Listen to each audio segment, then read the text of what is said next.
بچپن میں ہم جب مدرسے جایا کرتے تھے تو حافظ جی ڈنڈے مار مار کے سورہ قریش کو یاد کرا ہی دیتے تھے۔ تو آج ہم بات کر رہے ہیں قرآن کی، حدیث کی اور پیارے نبی صلی اللہ علیہ وسلم کی۔ اللہ تعالیٰ نے کیوں سورہ قریش کو نازل کیا تھا، اس کی پیچھے کی کیا وجہ تھی، آئیے جانتے ہیں اس ویڈیو کے ذریعے۔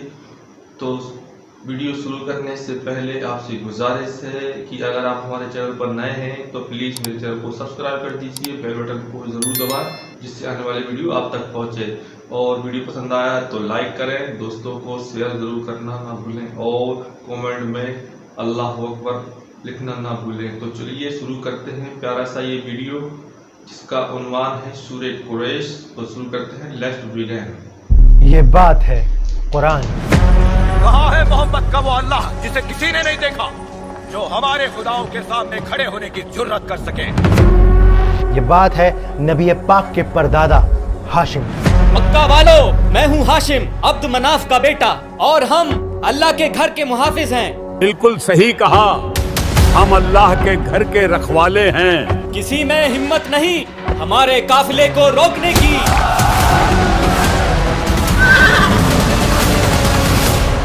یہ بات ہے سورہ قریش کی۔ لإيلاف قريش إيلافهم رحلة الشتاء والصيف۔ مدرسوں میں اکثر سورہ قریش حافظ جی ڈنڈی مار کے یاد کرائی دیتے ہیں۔ لإيلاف قريش إيلافهم رحلة الشتاء والصيف۔ لیکن زندگی میں ایسے موقع بہت کم ہوتے ہیں جب کوئی یہ بتاتا ہے کہ اصل میں سورہ قریش ہے کیا اور کیوں اللہ نے اس کو نازل کیا۔ قریش بڑا گھمنڈ کرتے تھے اپنی دولت پر، مگر اللہ نے انہیں یاد دلا دیا کہ یہ سب اس کا دیا ہوا ہے۔ کیا ہے سورہ قریش کے نازل ہونے کے پیچھے کی کہانی، اور کون تھے امر الاولی عرف ہاشم؟ یاد ہے نبی کے پردادا ہاشم کا زمانہ، میں اس وقت بچہ تھا۔ اور کیسے قریش قبیلہ اتنا خود غرض ہو گیا کہ اللہ نے اس کو مثال بنا کر قرآن میں ہمیشہ کے لیے قید کر دیا۔ مکہ سے پیغام آیا ہے، اللہ نے قریش قبیلے کی غفلت کو لوگوں کے لیے سبق بنا دیا ہے۔ اور سب سے زیادہ امپورٹنٹ، 1400 سال پہلے نازل ہوئی اس سورت کا آج ہماری زندگی میں کیا کام ہے، جانیں گے اس ویڈیو میں۔ فليعبدوا رب هذا البيت الذي أطعمهم من جوع وآمنهم من خوف۔ اسکالرز کہتے ہیں کہ سورہ قریش مکہ میں اس وقت نازل ہوئی جب قریش کے سردار اپنی دولت کا گھمنڈ دکھا کر آپ صلی اللہ علیہ وآلہ وسلم کی مخالفت کرنے لگے۔ اے بنو ہاشم کے لوگوں، ایک بات میری سمجھ میں نہیں آتی۔ کون سی بات ابو حکم؟ کیا سمجھ نہیں آتا تمہیں؟ مجھے سمجھ نہیں آتا، اگر اللہ کو پیغمبر چننا ہی تھا تو قریش کے کسی امیر سردار کو چن لیتا۔ پورے مکہ میں بنو ہاشم کا یہی مفلس شخص ملا اللہ کو۔ صحیح بات، اللہ کسی سردار کو نبی بنا دیتے۔ اور جب ان لوگوں کا غرور، ان کا گھمنڈ حد سے پار ہو گیا، تب اللہ سبحانہ و تعالیٰ نے ان کو یاد دلانے کے لیے کہ کیا تھی ان کی حیثیت، کیا تھا ان کا مقام، اللہ نے سورہ قریش کو نازل کیا۔ محمد ہر جگہ ہمیں لاجواب کر رہے ہیں، اور اب وہ ہمارے قریش قبیلے کے خلاف ایک نئی شاعری لائے ہیں۔ کہتے ہیں ہم ناشکرے ہیں۔ شاید وہ ٹھیک کہتے ہیں، سوچو ذرا۔ کیا کہا؟ میں سوچوں؟ یہ مت بھولو کہ ہم عام لوگ نہیں بلکہ قریش کے سردار ہیں۔ کیا تم بھول گئے وہ زمانہ جب مکہ بھوک سے تڑپ رہا تھا، بدحال تھا؟ یہ بات اصل میں محمد صلی اللہ علیہ وآلہ وسلم کے پردادا ہاشم کے زمانے کی ہے۔ یہ وہ دور تھا جب مکہ قحط کا شکار تھا، آبادی کم تھی، اس کے باوجود لوگ بھوک سے بلک رہے تھے، ان کی ہر سانس اپنے آپ میں ایک سوال تھی۔ یہ وہ دور تھا جب لوگ ابراہیم علیہ السلام کی سکھائی توحید کو بھول چکے تھے۔ مکہ بت پرستی اور شرک کا گڑھ بن چکا تھا۔ کعبہ کے اندر اور اس کے آس پاس 360 بتوں کو رکھ دیا گیا تھا۔ دن رات لوگ ان بتوں کی پوجا کرتے، ان کو اللہ تک اپنی بات پہنچانے کا وسیلہ سمجھتے۔ اے ہبل، ہماری دعاؤں کا وسیلہ بن۔ اے ہبل، بچے بھوک سے مر رہے ہیں، رحم کر، رحم۔ یہ زمانہ اتنا مشکل تھا کہ لوگوں کو خوابوں میں بھی روٹیاں نظر آتی۔ کل میں نے ایک خواب دیکھا، ہم دونوں بیٹھے تھے، پیٹ بھر کر روٹی کھا رہے تھے اور پھر سیر ہو کر ٹھنڈا پانی پیا۔ وقت اپنی رفتار سے بہتا رہا۔ مکہ والے دیوتاؤں کی پوجا کرتے رہے، وہ اپنی دیوتاؤں سے دن رات بھیک مانگتے، ان کی عبادت کرتے۔ ہماری دعا کو اللہ تک پہنچا دے،